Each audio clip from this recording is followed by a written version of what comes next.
at the opening ceremony of the Asian-African Conference in a three-story milky white building on the side of Asia-Africa Street. Sukarno, Indonesia's first president, appealed for awakening on behalf of the southern countries.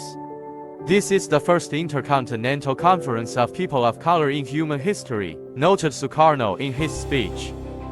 Wherever, whenever and however it appears, colonialism is an evil thing, and one must be eradicated from the earth, he said.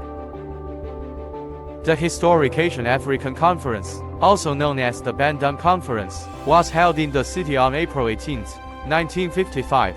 It marked the first time that the countries of the Global South united to oppose imperialism and colonialism in defense of their sovereign rights and a more equitable world.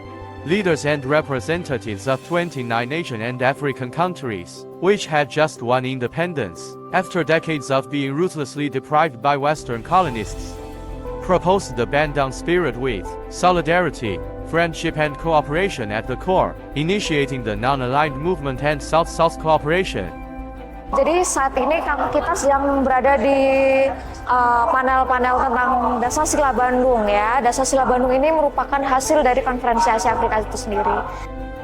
China proposed the 5 principles of peaceful coexistence at the conference. These principles became a crucial component of the Bandung spirit, and were later accepted by the vast majority of countries worldwide as the basic norms of international relations and the basic principles of international law. Jadi waktu konferensi Asia Afrika, posisi China adalah kita menyisihkan perbedaan, tapi kita lihat tentang saling penghormatan, dan itu yang dibawa sampai sekarang. Saya kira itu sangat penting untuk dibawa terus sampai sekarang, sehingga kita bisa membawa dunia itu menjadi lebih baik.